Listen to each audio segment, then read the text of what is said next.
You're listening to the NFL Draft Bible Podcast Network, part of Sports Illustrated, giving you daily NFL Draft, Dynasty, and Devy Fantasy Football podcasts.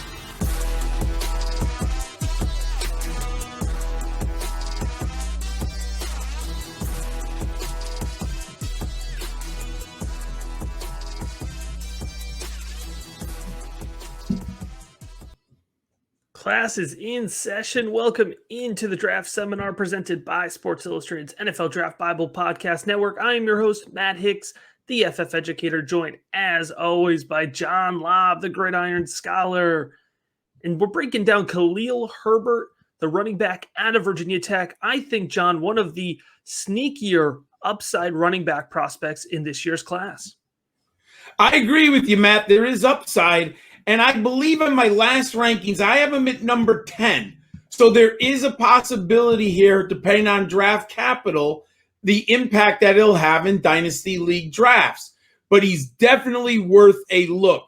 In high school, he was a 3-star recruit by ESPN and 24/7 Sports. He was named the Miami Herald's top 150 in Broward County, Florida. Now, shockingly, he ends up going to Kansas. And I can say this, Kansas isn't a very good football team. I'm a UConn fan. Kansas is in the same bucket at the bottom. He finally started as a sophomore in 2017. He started 6 games that year and he played in 11.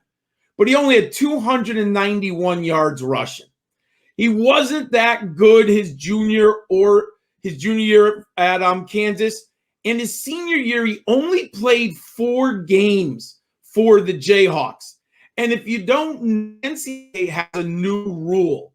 If you only play in 4 games, you retain your year of eligibility. Derek Craig did it at the University of Houston and then went to Miami. Khalil Herbert did the exact same thing at Kansas, and then he ends up at Virginia Tech. His last Kansas, he was the Big 12 Commissioner's honor roll. In those 4 years in a Jayhawks uniform, he had 1,735 yards. So it's not a player you're looking at that was a prolific runner in the Big 12 Conference. He was like a DFS guy in the right matchup. He was a waiver wire player in your season-long leagues, depending on matchups. He took a chance on himself.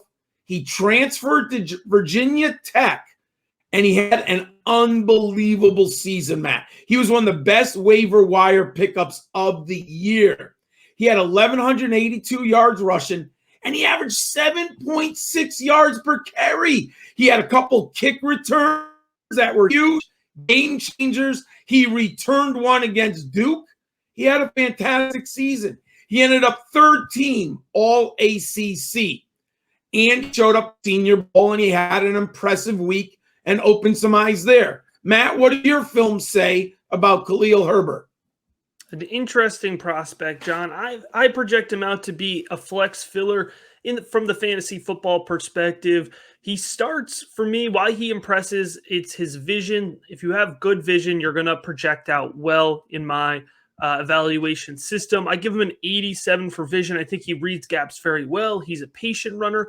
He doesn't always force himself into situations. He'll let the gaps open up, but when he sees them, he hits them hard, and he's got really good change of direction ability. He is very decisive when it comes to running the ball, and he oftentimes, John, makes the right decision because of his vision.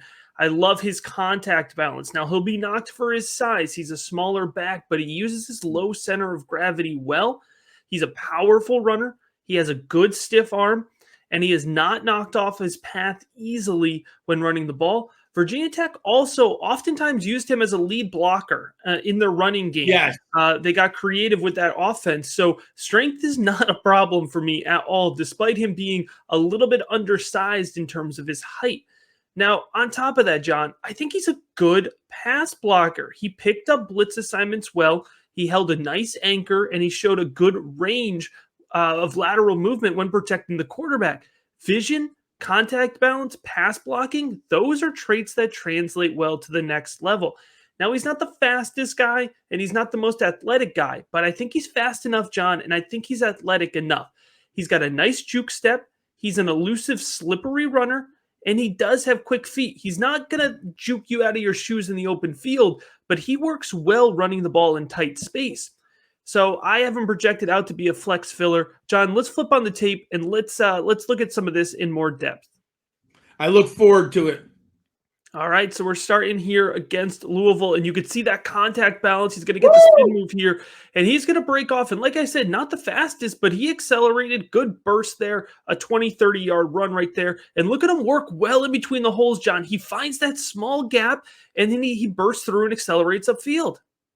Absolutely. And there's that creative offense. Remember, they have a running quarterback in Hendon Hooker. He's not much of a passer. I mean, he has some talent, but this was a run-first offense, and you see there how they're trying to confuse the defensive linemen and the linebackers, and there he goes on the outside against Clemson. That was a really nice run there. You can see here a very patient runner, John, not forcing anything, but when the hole opens up, he's willing to hit it. I think there's some nice upside here with Khalil Herbert. Obviously, we talked about a little bit of a unique path to production for him, but how does that translate with your model? Matt, the first thing you mentioned it. He's 5'9", 204. But I like him because he's compact and solid. He looks stronger than his measurements show you its size and weight. So he does have good contact balance. And you're absolutely right. He's a slasher with good vision, and he finds the cutback lanes. When I place him into the model, career rushing yards, 2,918. Yards from scrimmage, 3,215. There you go. Yards per carry, 6.1. I like that. My friends, we have to put that in context. He played at Kansas. Let me repeat that. He played at Kansas. The average in your career, 6.1.